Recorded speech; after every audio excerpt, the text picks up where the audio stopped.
Welcome to Concerning the Spiritual and Art, a podcast exploring spirituality, consciousness, and the creative process. I'm your host, Martin Benson.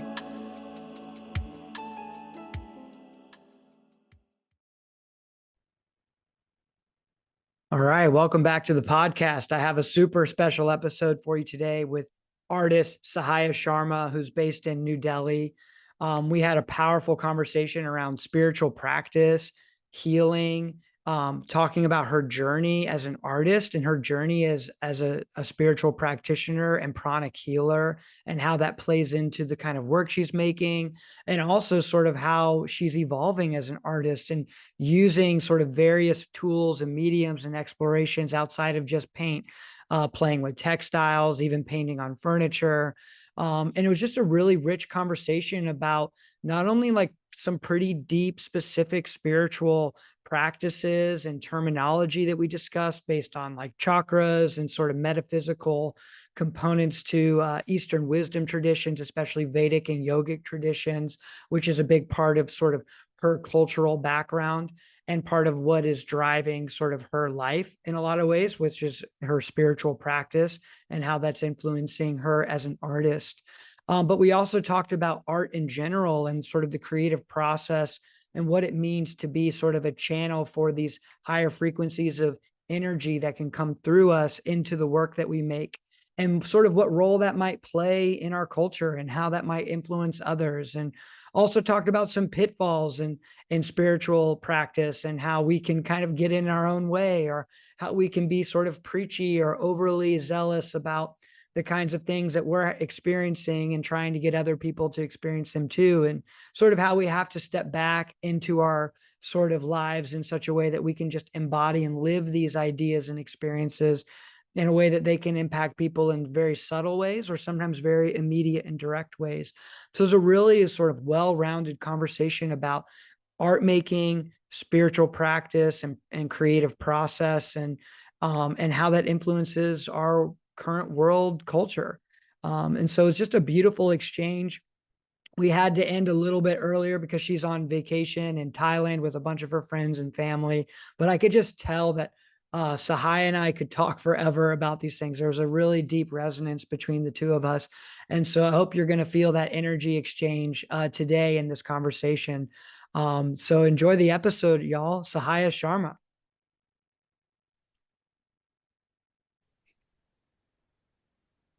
All right, Sahaya, welcome to the podcast. How are you doing over there in Thailand today? Good, it's beautiful out here. And Yeah, I feel like even with the backdrop and these Burmese lacquer artifacts behind me, it's like fully got like a stage going. it So does. It it's looks great. So Sahaya's on holiday right now in Thailand, but you're based in Delhi, correct? I'm based Yeah, in Delhi. I'm based in Delhi. And I came across your work. I can't remember where I saw it. I think it might have been on Instagram, and I saw some of your paintings from your Inner Alchemy series, and my mind was immediately blown. I was immediately just sucked into them. It was like I could not control myself, like in terms of having to dive into your work. There's just an incredible power and potency to the way that you're playing with color, but form. And I could tell that there was like a deep spirituality, a spiritual resonance in the work that you're doing. And I think it would be Mhm. cool if we start off our discussion today sort of about spirituality in general and how that sort of seeps into your work and how that influences you, not only as an artist, but in your life. Okay. So I think I'll start by sharing how um, this word transcendent, right? I the transcendental feelings are something that I always felt, but I didn't know it had a term to it. So I Mm-hmm. guess like a way you could see it is like a state of deep relaxation. And I remember when we were in school and we would be sitting through really boring speeches. Um, I tell like the girls behind me to draw on my back. So they'd be drawing like letters and I would guess it. And I remember falling into really deep trances, like when they do that. And I'm like, God, this is so weird. Okay. And then in college, I'm like, oh, this feeling has a term and it's called transcendental, or transcendence. And so I knew that, okay, that there's a physical feeling for that. And then I think the word spirituality, essentially, like when you break it down, what is it, right? It's spiritual means spirit as in soul, which is in all of us, right? And the thing is that we are not the body, we are not the mind, we are the soul, we are the spirit. So all my work is kind of channeled towards how do you feel the light by looking at color.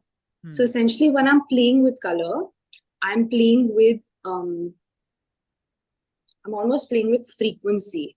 So when colors are around me, I'm not seeing, oh, this is a blue, this is a green, and this means this and this means that. I'm only working with vibrations of what's hitting my eye. So something interesting is like a gray can actually also become a mauve, right? If it's put against a certain color.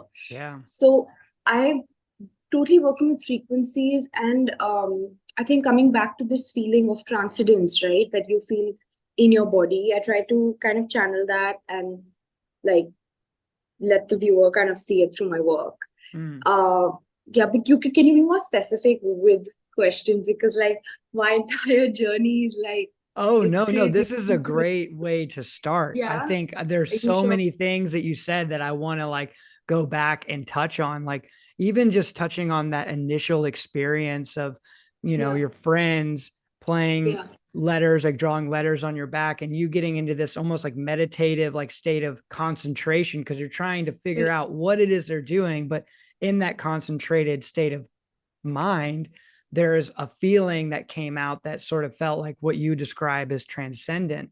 And so it's Yeah. super interesting how like your focus on something so seemingly arbitrary, like playing games in class because you're bored, kind of initiated you into like a different level of your consciousness. And then Yeah. that just sort of seemed like it was a downstream effect where it just kind of opened a portal in you, and now you've been exploring that since. Have you always been making art? Has that always been something a part I've of your life? always been making art. So much so, like when people ask me, like, when did you start? I'm just like, oh my God, like I don't have a cool story behind it. I think Yeah, it's something yeah. came so naturally to me, like when I was like 2 or 3. And every kid starts out an artist, right? Of And then course, only yeah. if you like pursue it. And um, I think it's something that, as I said, like colors speak to me so strongly and deeply Yes. when I'm around my material, or just I can't stop. Like I can create so much work and very quickly also. So Yeah. it's not, yeah, it's Well, I pretty love fast. that. I love how you're describing like relationships of color with frequency, because that Yeah, really is how we see color. They're wavelengths at the end of the day. It's light reflecting off of surfaces and various waveforms that yeah, generate the impression of a certain color. And those yeah, frequencies have vibrations, have certain sort of impact on us, not only on our bodies, but on our consciousness as well. And I love how yeah. you sort of talked about, we're not the body, we're not even like this certain part of the mind, but we're this spirit, this kind of essence that's sort of encased by all these Soham prayer. elements. Mm-hmm. The Soham, do you know the prayer? Soham, Soham. S, yeah, SOHAM. So it Yes, goes yeah, like, the mantra yeah, Soham. yeah. Mm-hmm. Is Yeah. that I'm not the body, I'm not the emotions, I'm not the thought, I'm Mm-hmm. not the mind, the soul. Uh, Exactly. yeah, so Yeah, it's really nice. and it's interesting, because I'm a Western person growing up in the Yeah, West, and I've been drawn to Eastern spirituality, especially Vedic culture and yogic tradition. And you grew up in the East within that culture. And I'm making an assumption, but did you grow up like strict Hindu? Was that a big part of your upbringing in terms of your family? Or like, did you have like like a strong religious connection, uh, or is it more broad? so I think that when I was growing up, I guess it's like your influences around you, they play a big role. So my grandmother was very spiritual in the sense, like even her sense of art or artifacts were always very um like rooted in the Vedic culture or Mhm. just like the Indian culture in terms of, the paintings or the sculptures or the textiles. And she used to go to Vrindavan. Vrindavan is like the home of Lord Krishna, right? Yeah. Mhm. She'd come back with like little Krishna drawings, not drawings, like those frames, right? Mhm. And I remember like sleeping with the Krishna like frame under my pillow for the longest time, just because I knew it meant something to her. So I Mhm. almost looked at it like a talisman, right? Yeah. And then like when aunts would wear, it's funny, like when they would wear like crystals around their neck, I was just drawn to it naturally, you Mhm. know? And I would yeah, so I think I was drawn to, you would say, like spiritual things from a very young age.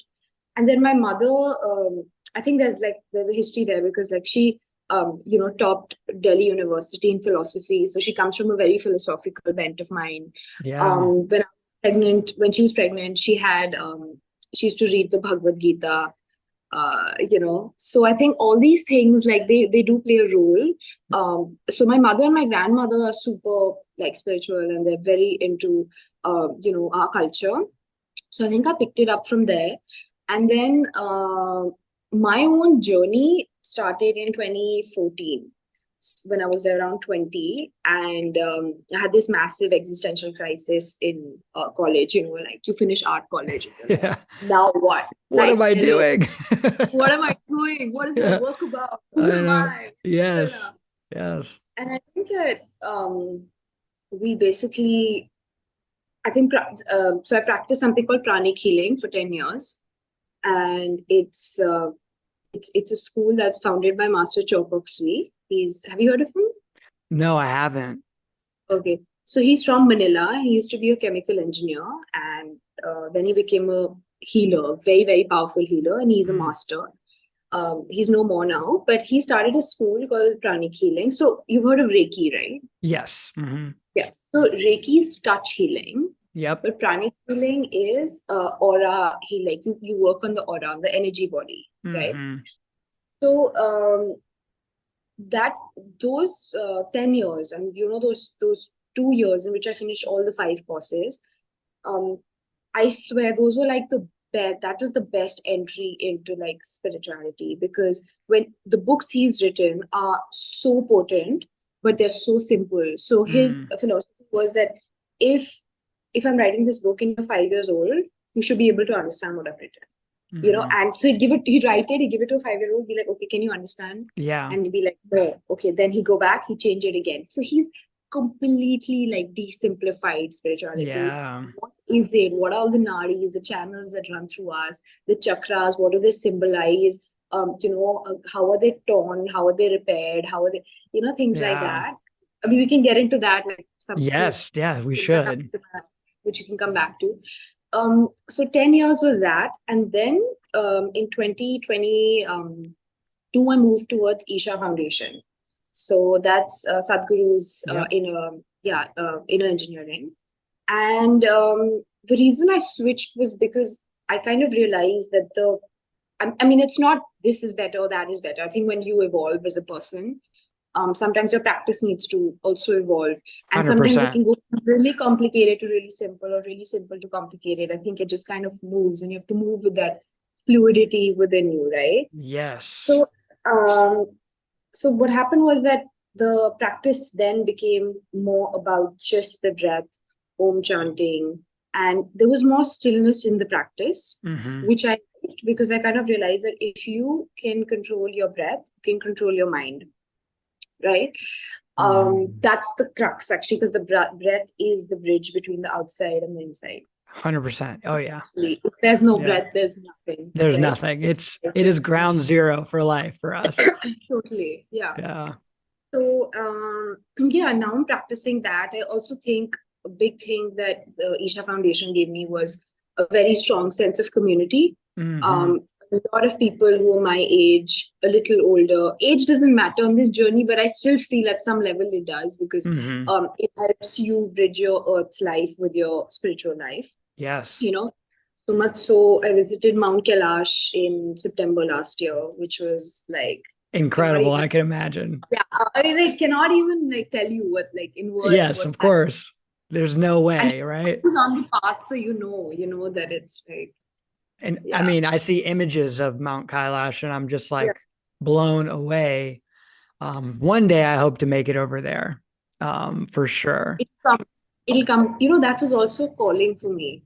It was I just keep getting dreams of Kailash. So I saw the image once and I felt like this profound longing to just Hmm. visit it. Then it kept coming in my dreams. Then I made about 3 to 4 paintings. And after 3 years, because this happened in the pandemic, after Hmm. 3 years, I finally visited. You And it did. was, I mean, there's actually an electromagnetic field around Kailash. It's called Kailash Kshetra.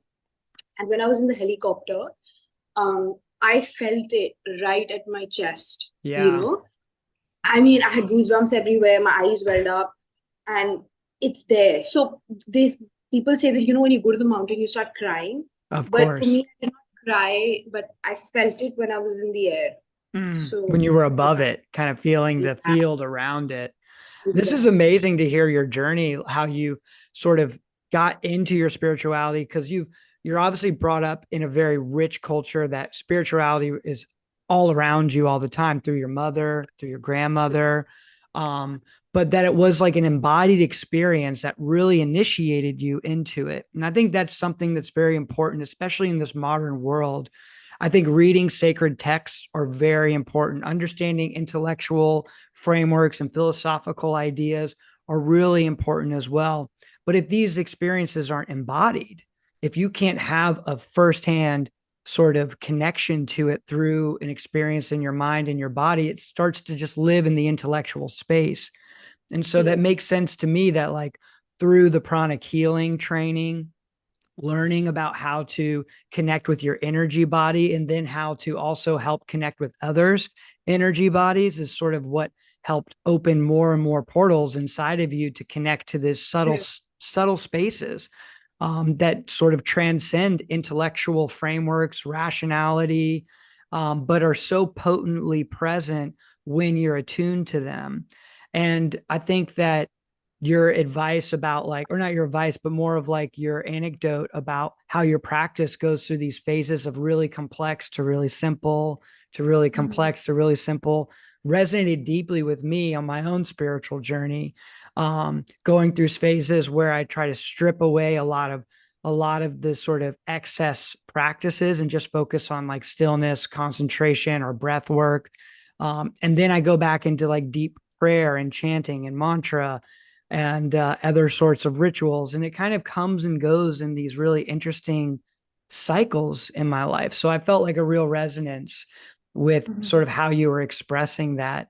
And something I'm curious about, because when we talk about like the energy body, the aura, what's so fascinating in the time period that we're alive in is that, like, quantum physics and science are starting to pick up on these subtle fields of energy that are all around us, understanding that like the heart itself emanates a field of electromagnetic energy that can be registered by various scientific tools. So a lot of these things that maybe have felt woo woo or sort of out there for other people who are really connected to the hyper rational logical space, they're starting to be like, oh, there is something going on here.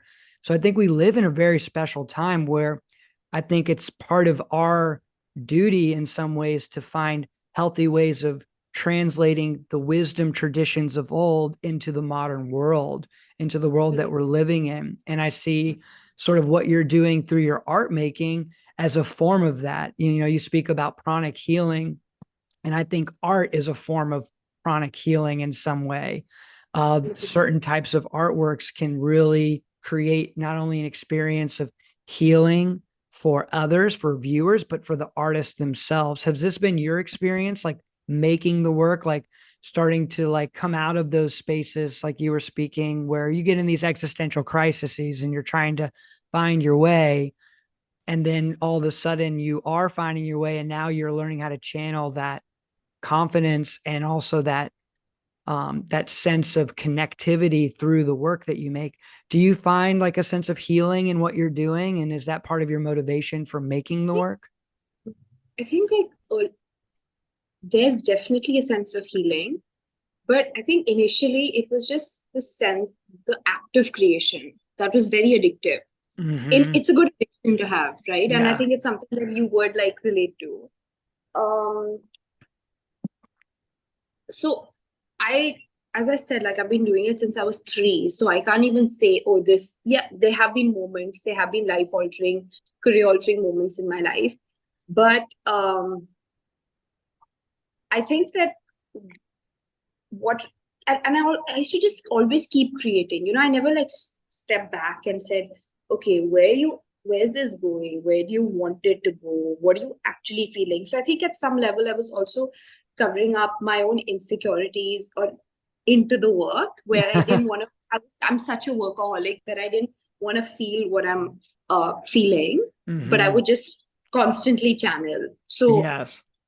because you understand, like it's also creation, right? Yeah. So in a Mm-hmm. sense, there has to be some sense of desire that's creating the creation. Exactly. Right. Yeah. So I think that I'm in a space where actually I'm at a crossroad right now where textile is entering my practice. Mm-hmm. So it's almost like I'm making room for the new. And that's making me question what kind of textile? Is it mine? Is it something I've sourced? Is it something I've found? Is it something I've bought? Then there are the colors. Is it like printed? Is it dyed? Is it, yeah, is it printed or is it dyed? Um, Block printed, different techniques. So I think that to answer your question, yes, 100% it's a healing for me. Uh, Under paintings or under the process, I always try and put in some sort of anecdote as to what I was thinking about, because essentially it's abstract. It's not like there's a face and there's Yeah. storytelling through images. It's more storytelling through I think frequencies. And Yes. a lot of people, like when they see my work, they're like, we don't even understand abstract art, but your work speaks to us. It's because Mm-hmm. the color is speaking to their soul essentially, Yes. which is very powerful. But at the same time, like there have to be two entries into a work, right? It's either visual or it's intellectual, Mm-hmm. or emotional. Yes. So yeah, so I really do try and get that angle. The writing, there's a lot of Yeah. reflection that goes on. My own healing either will show or it won't. Sometimes it, like very big life events, would not creep up when I'm going through it, because it's Mm. a way of me preserving myself as a human being, right? Because as Right. an artist, it's your profession, it's your identity, it's everything in one, correct? So I Mm-hmm. think that there are many times that when very big life events happen, I don't directly address it through my work. It's more through my own inner journey, and it'll be written in my notes, and then like like have a comeback down the line, Yeah. so yeah. No, I So think I love how you're saying like the different ways we enter in artwork. And one thing that's interesting, your work is abstract, but you also are playing of obviously color is a huge component and value and texture, the way that you're building up the images with these sort of layers. But the geometry is also something that's really interesting for me as well. And that relates a lot to frequency. When we think of the chakras and sort of how they're illustrated, like we have various geometries, like the 1,000 petaled lotus, the Sahasrara chakra, right up here. And then you have the, the upward and downward facing triangles intersecting at the heart chakra, and like the different ways that we express as their geometries there. I think of also like the Sri Yantra, like the geometry of that. So I see some of that influence in your work as well. Have you been studying the sort of those geometric traditions and those symbols, or really like frequency signatures, and have those gone into your work intuitively or like intentionally? okay, so that's a really interesting observation on the series. And also because the history, you can kind of, you Mm-hmm. get the references and everything. Um, in 2021, when the Delta wave hit, right, I used to just walk around the house and I'm like, okay, what's happening? And, I could tell like there's such a shift, not only globally, but even insides. My insides were shifting and changing and everything. Earlier, my choice of what do you call was always landscape, not portrait. My composition, paper. So what happened was that I suddenly, like, the image of the triangle kept coming to me again and again and again. And I'm like, what triangle? Why triangle? Like, what is that? And I think that at that time we couldn't leave the house, right? So it was all, the only way we could escape was like if we look at the sky, right? Wow. So the sky became everyone's escape or playground, right? Because there was like this crazy riot of colors, and in Delhi, because the pollution so bad. So we got really lucky, because we were seeing like crazy colors at every sunset. And I said, okay, this is amazing. And so we couldn't escape like this, and that kind of played out in the orientation of my work. Not going landscape, but it went, it went vertical, it went portrait. And I remember, like, it just kind of came to me intuitively again. Like, I would just keep layering triangles or layering shapes. So essentially, if you study the Inner Alchemy series, they're not perfectly geometrical. So they're parts which are some are some are more gross, then some are more subtle. And I've played with the gross and the subtle in that series very, very strongly. And it's so I was studying the Shri Rudram, which is basically a part of the Krishna's Yajurved. And it's like it's an ode to Shiva. So it's divided into two parts. It's the Namakam and the Chamakam. And I spent like 69 days just like learning, it was in Hindi, and then I take notes in English. Just more fluent in that, not so proud, but eventually I want to learn Sanskrit. And he was telling us about the Jyotirlings, the 12 Jyotirlings in India, and how they appeared as intense form of devotion towards Shiva. So there's a series on that in the collection. Then there's then I was challenging myself, and I said, okay, how can I play with just one color, use of one color? Because usually my paintings have many, many layers going on. So then I did amethyst, which was all purple, use of purple.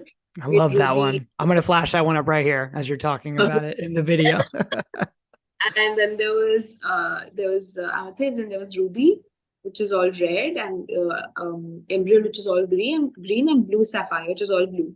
And when I like till date, I think those are my most powerful works, because they're very intense, and they kind of, and you get the intensity. I think they're so intense they cannot.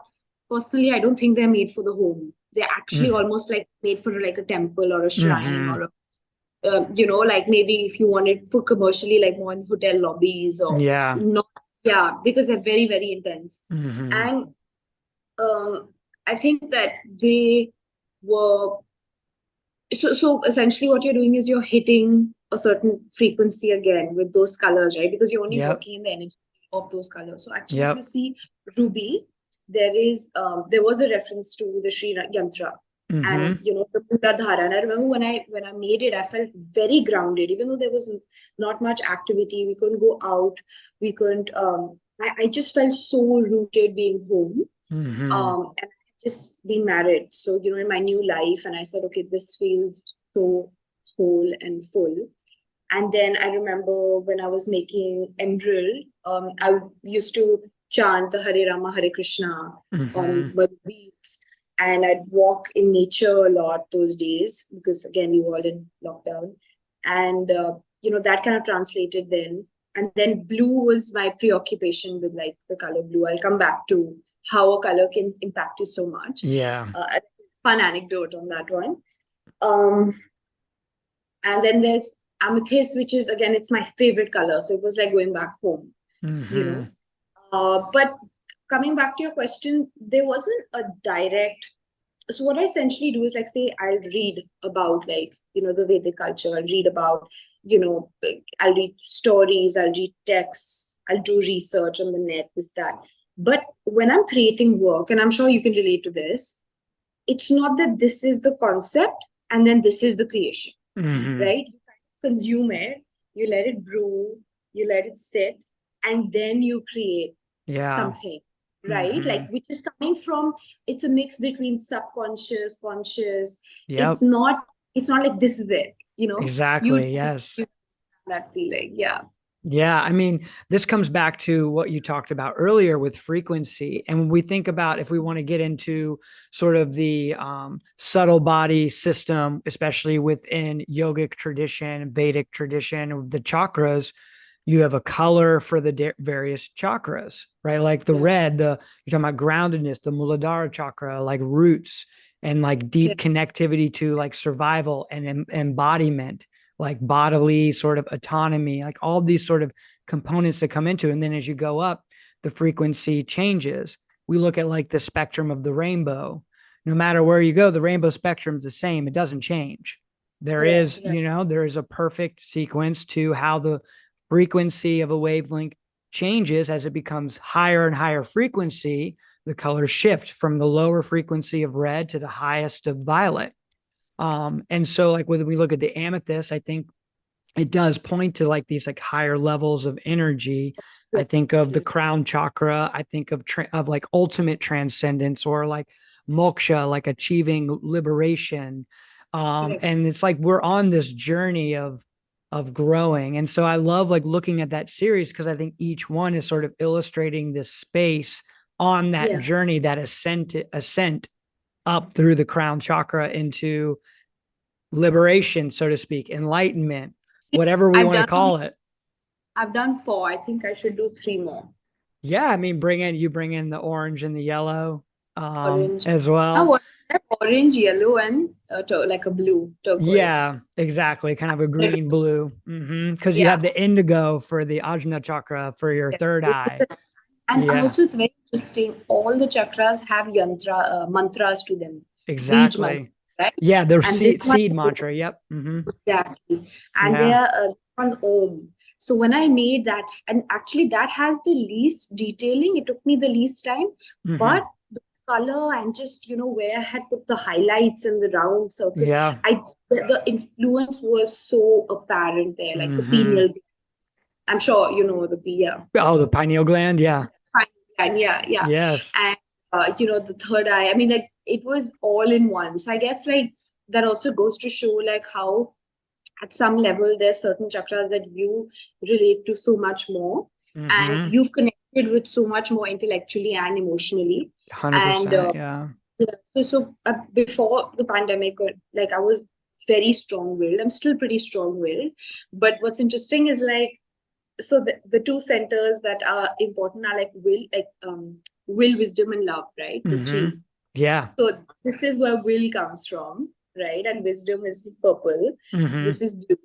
And then will, wisdom, and what did I say? Love. Love. Yeah. Love is like green. Yeah. And if you go on your journey and there's just too much of like will, or there's too much of wisdom and there's less of love, then there's like a disbalance. Right. So I think that like the green kind of reminded me that okay, I have to be more like focus on the heart, and don't be too will, or don't be too wisdom, or don't be too less love, or so kind of it's fun. Like you can talk to yourself like with the colors. Yes. Like, I mean, you're speaking my language here. I mean, this is stuff that I'm so fascinated by, and I'm also like deeply studying and practicing and exploring in my own just personal journey. And what you're saying about the heart is just so true. Like you can have the most expansive, transcendent experiences. But if they can't be grounded in compassion and in love, unconditional love, then they don't have sort of a foothold on this earth plane. Like the heart is where like the earth plane is like we need that love and compassion here. Like that's how we interact on this plane of consciousness, on this embodied experience. That's why I think it's so perfect that the heart chakra is green when I think of it in the relationship to our planet, with nature. green, being Green and blue, the main two colors are green and blue. And I think exactly. the thing, right, that comes down to, I think just the act of the practice. Yeah. So earlier, I would never think about things like, okay, what are the ways in which this work was created, or the sustainability angle, or maybe Mm-hmm. being like ethical about it, or being like just going a little bit deeper. It was just Yes. me and work, and it was happening, and now it's like and I guess it's because a new medium has come into the picture. um there's more thought there's more thought about the history of the textile, the history of my association with it, so Mm-hmm. essentially I'm cutting it up and I'm collaging it in, so it's touching on topics like memory, relationship, um you know, just I guess like random things like coming together and then creating a new story, right? Yes. And that's also making me think about, um, I guess like what I want to do. Like, do I want to empower? Because the two biggest causes I feel for are like women's empowerment and mental health, right? Mm-hmm. So as an artist, like you always like you can do your work, but then you're like, okay, you have other verticals. Like, how can you give back to society, right? Yes. Yes. Is it through workshops? Is it through teaching? So I'm in a place right now where I'm kind of thinking about how I can like merge art and like healing, and just like give something out as a form of a service Yes. to the Service world. is key. I mean, that's the most important part, is like how can we use our talents, our Yeah. experiences, our resources to Our knowledge, like Mhm. the knowledge of the occult, it's so potent. Like I remember when I just got my hands on this, I was like, oh my God, why doesn't everyone know about this? Like, what is wrong? Like, Uh, everyone needs to know, like, we're not this body. We have many yeah. lives. We come down here to just finish our karma and, like, kind Yep. of it. And along the journey, like, spread a lot of joy, rise together. For So I sure. think that these are things that I've been thinking about. And obviously, nothing will happen overnight or immediately because it's what you want versus what you need, right? The universe will always give you what you need. Not necessarily what you want. That is so What you true. need. Yeah. That is so true. And what you're That's saying, yeah, I mean, I'm just so in alignment with you about this idea of service, but also this idea of like various ways we can serve. Like knowledge is important. And I remember yeah. as my world started really opening in these spaces, some like 15 years ago, where I really started to dive deep into spiritual practice and exploration. I would, especially over the years, being like having the same questions, like, why doesn't everybody know about this? Can't Yeah. everybody tap into this? And also, like, why is everyone not interested in it? Because I it's like, know. it's the closest to our nature, our true nature. Like, sit with a bunch of, if you want to say hippies, woke hippies or meditators, whatever. There's this feeling of being at home.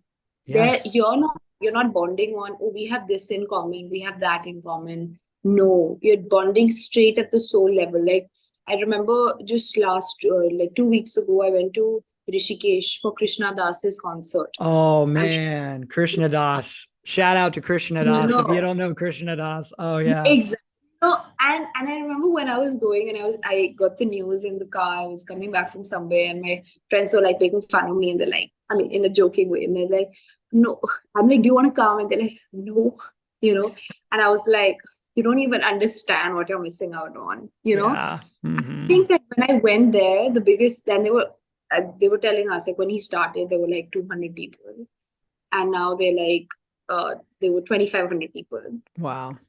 Yeah, and uh, when you look around, you know your home because everyone in that concert hall is has probably gone through hell, has Hmm. really hit rock bottom, and has risen to the true reality of the soul, the nature of the Hmm. soul. found, music that they resonate with so deeply. And I remember telling myself, I said that, you're not alone on this journey. I know I'm not alone, but the thing is that when you're not surrounded by people 24/7 who are on this path, you do, not question it, but you know what I mean. Like, Yes, of course. You need to have a supportive community. That's why I like satsang or sangha, like, is such an essential component to spiritual practice, because it is a hard journey. It's not a You can straight slip arrow very to the top. easily. It's not a Yeah, straight you arrow can up. slip. Yeah, you can slip very easily. Like it's so easy to miss your meditation, to miss your practice. At least if you have a group on WhatsApp, or if you have friends who you can talk to about this, you're on the same. Like I remember when we were in Mount Kailash, we'd hear people taking off doing their kriya at 4 a.m. And they'd like sounds of birds and stuff that they had to create, but we didn't know that time. And I remember thinking to myself, I said, they are doing this for a reason, right? No one's crazy to just wake up at 4 a.m. and be like, and go home, And I said that obviously they've gone through much, they've gone through different avenues of pleasure and realized that this is the most sustainable way. Yeah. Right. So I think that I'm also at this point in my life where I want to just make art that I feel deeply satisfied with, the process, the thinking, and then also be very good with my spiritual practice, to be like, there's no question missing it. It's so important. Yeah. Spiritual practice, because that's the ground. Exactly. Now, if your ground is shaky, then how are you going to create your tantric temples and Yes. It's so important. I mean, that's how it's been for me on my personal journey. Daily practice is non-negotiable. And I'm really grateful to my wife and my family for being so supportive of me, because not everybody, like back to what you were saying before, like not everybody is on that. Everyone is on the journey. Everyone, no matter if you know it or not, everybody's on the journey, but not everybody is conscious about it or really engaged in sort of like practice in a deliberate way. And that's okay. I feel like we all have, I don't know if you're aware, because I figure if you're aware of Krishna Das, you probably know who Ram Das was. And he was a huge bridge to bring Eastern wisdom and be able to disseminate it through language in such a skillful way for Western people. I find we live in a very special time where East is going West and West is going East. And so it's like we're creating this perfect harmony, hopefully, between these two very different sort of cultural, traditional sort of approaches to reality. And we're finding this resonance between them with the attraction. A lot of Westerners are really attracted to Eastern culture and tradition, and a lot of Eastern people are becoming more attracted to Western culture and experience. And so it's a beautiful exchange, I think, that we're experiencing. But all that being said, in terms of spiritual journeys, we're all on a spiritual journey. Some just aren't aware of it yet, or certain parts of their journey are just being revealed to them in various ways, so to speak. And so we can't force somebody to go and meditate and do Kriya practice in the morning. That won't work. But what you can do is hold that frequency for yourself, transmit those energies and intentions through your creative act. And in that way, I see like the work that you're doing is planting seeds of awakening in the hearts of anyone who sees it. And it's just about planting seeds, and they will grow in their time when it's ready. Everything happens in its own season, in its own time. But what you can do is sprinkle and spread those seeds of awakening and consciousness all across the globe and everything you do. And that in itself is going to do a huge service, because I remember I went through a stage on my spiritual journey where I became very overly zealous and like almost preachy to like family and friends. Like, you have to meditate, you have to try this, you have to do that. And it was very like unskillful means. And I was really finding myself, I was actually like limiting their ability to get to it. I was actually making them push the opposite direction, So I had to discover like a way of letting things be, to like follow my path and bring that energy into the way I live and into the work that I make. And when I meet kindred spirits who are sort of more conscious of their spiritual journey or on a similar point of their spiritual journey, like yourself, like we can have this shared sense of connection and community, satsang, so to speak. And you're going to find your people who are on there, but then you still have to engage with the rest of the world. And so that's what's I beautiful about art. like I have the community. I think that what I was trying to say is that there's a sense, like as you said, like you were sounding too preachy. I Mhm. think that I want to teach, concepts of the occult, whether it's through art, whether it's through a healing school, essentially be a teacher. Yes. But I don't want to do it with the intention of, I mean, how you seen that you can't control, but I think it's the intention really matters. Like why you're doing what you're doing, Yes. and yeah, so I think that let's see what time has in store. There's Exactly. so I think what you do is just continue to dive deep, continue to evolve your spiritual practice and your knowledge, yeah, and continue to make art because your art is incredible. And I love how you're moving into textiles. I remember the other day you're posting some videos of you painting on these couches and furniture pieces, and they look like your yeah, paintings. They're like crazy. I'm like, and you're doing it so fast. Like live your life that way. And then as you grow and mature in your spiritual path, which you already are doing, obviously, you'll find ways of sharing more of the intimate details of your practice with people who are ready for that, who are ready for yeah, those levels of teaching. true. And that is another way of serving. I feel for me, like I'm always willing to go down the rabbit hole with people. Like I'm always Yeah, willing to dive deep into spiritual discussion, but I've learned yeah, to kind of like be thoughtful about when I open those doors and realize when yeah, the invitation's there and when it's not there. right. Because some people are just can be turned off by that. And at the end of the day, I just want to connect with others in whatever way I can. Like I feel like that's part of the skill of living a loving and compassionate life is knowing how to apply your compassion and your love to various circumstances so that you can maximize your impact and influence in the most positive way. And sometimes that is having a discussion like what we're having, and sometimes it's Yeah. just not. You just can't do that. And All you it's there's so many ways, like sometimes it's just pure silence. If you can share silence and hold space for someone, it's so profound, right? Um, Yes. it's almost like coming back to the practice of art. It's like, you know, you are not overdoing a painting. If it's not working, leave it. Leave it, Mm-hmm. come back after some months, come back after it, come back. It's like a relationship in a way, because Yes. essentially you're working on it. And when you're working, like the painting's also telling you something. You're telling it something, it's telling you something. It's a full conversation, right? And Yes.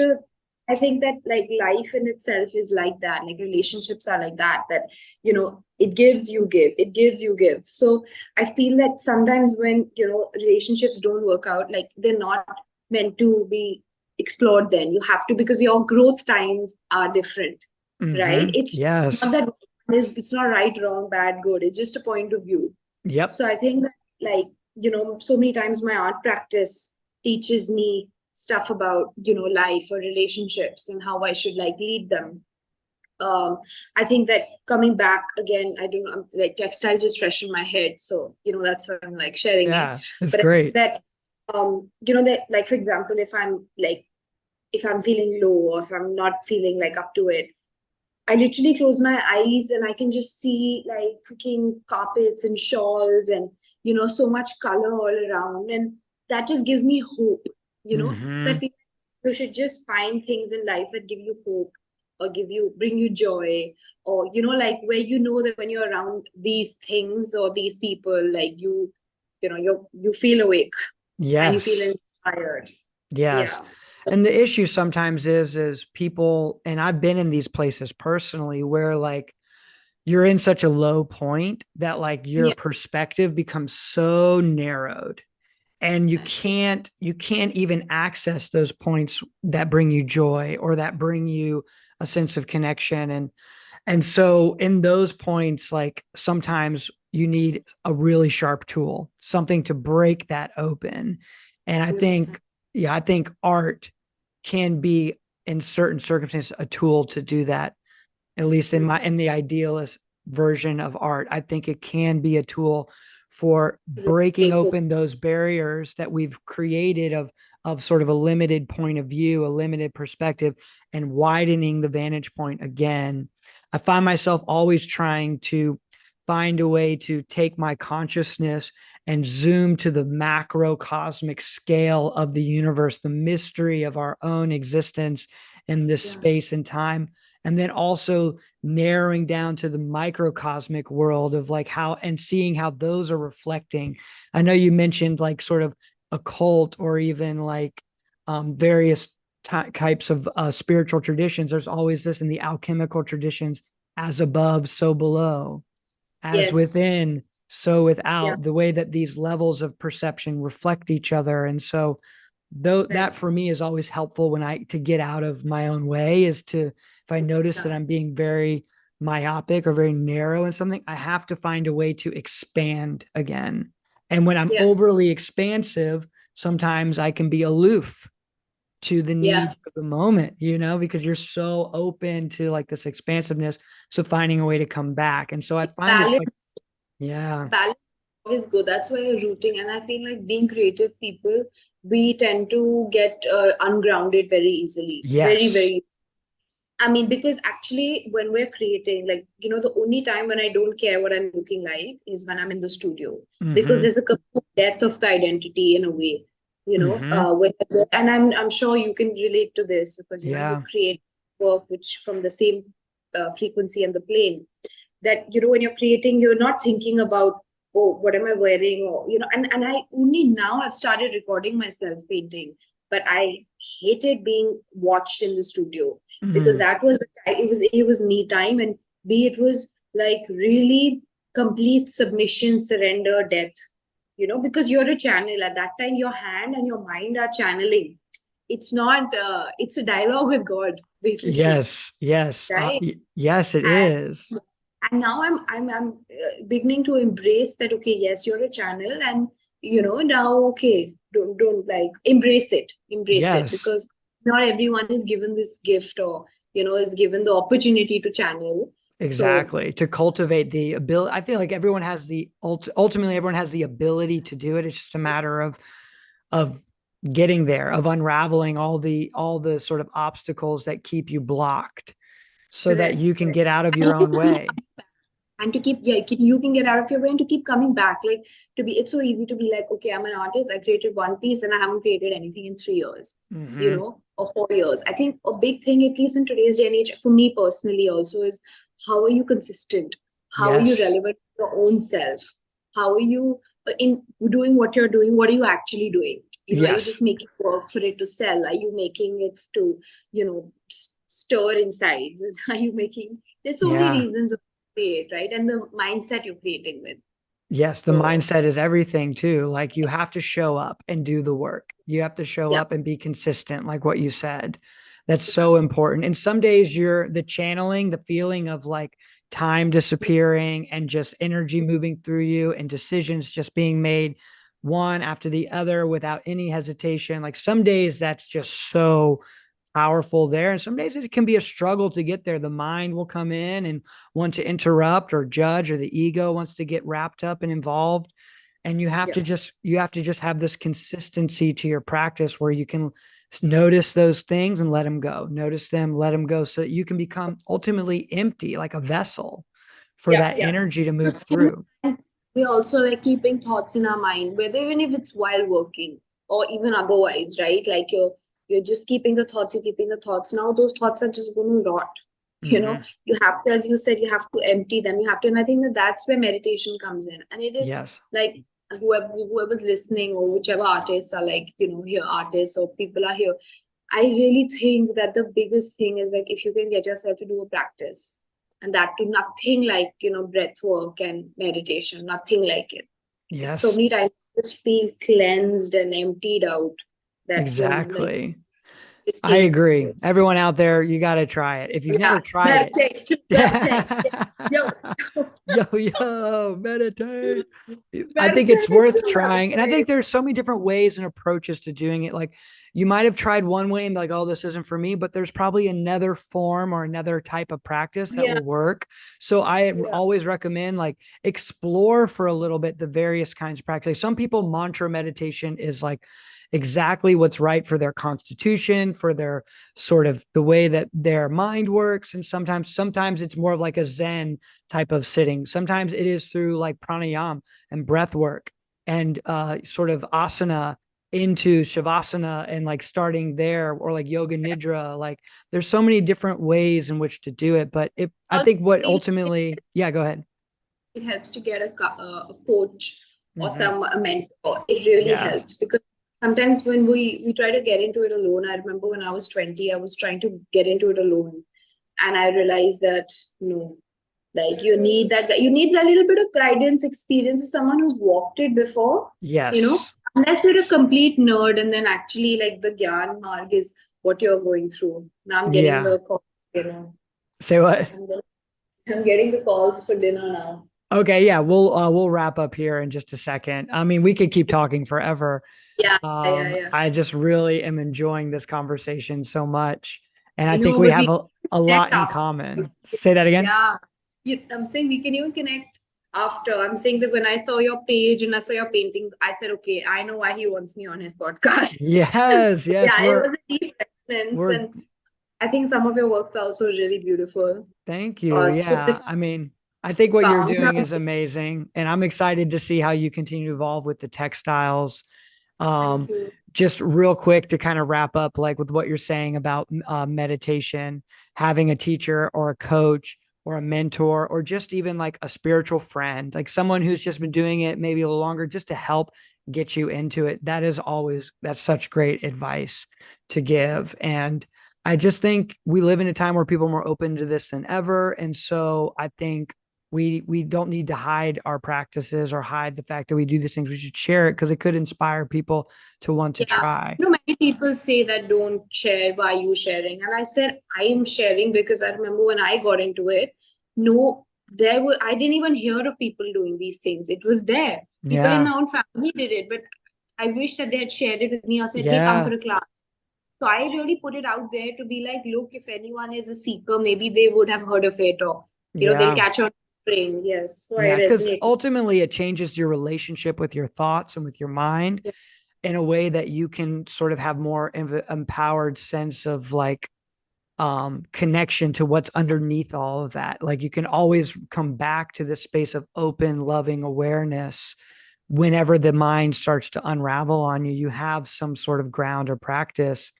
And so it's so powerful. And I look at painting as a form of meditation, like in healing. Like when I'm making art and I'm in that zone, I'm feeling that experience big time. But we could keep going forever. I know you got Yeah. to go. I'm so grateful that you have agreed to talk with me here. I think we're going to have another episode some point down the line and dive even deeper into some of the things Maybe we've brought up today. Yeah, maybe something about, I don't know, how textile or maybe just brushwork or something more meditative and helpful. Like, Yeah, yeah, we can let just, me look pick into up where we left off and keep Yeah, going because I think that'd be really there's more interesting. for us to discuss here. Yeah, But yeah. I think everything you're doing is amazing. Everybody, you got to check out Sahaya's work. I'll have all the links in the show notes, and any other links that are important. So we can talk later. You can tell me what you want me to put in there for people. But you have to, definitely follow her on Instagram so you can stay up with all the amazing creations that she's doing. And just thank you so much. I really appreciate you. So grateful to connect, and we'll talk soon. Okay. Yes, thank you. Awesome. All right. I'll see you later. Bye Thank you all bye. so much for tuning into this episode of Concerning the Spiritual and Art. If you like what we're doing here, go ahead and hit that subscribe button so you can stay in touch and in tune with all the amazing offerings that we're going to be bringing to this channel. Thanks again for all your support. Super grateful. And excited to bring more content your way. Peace, y'all.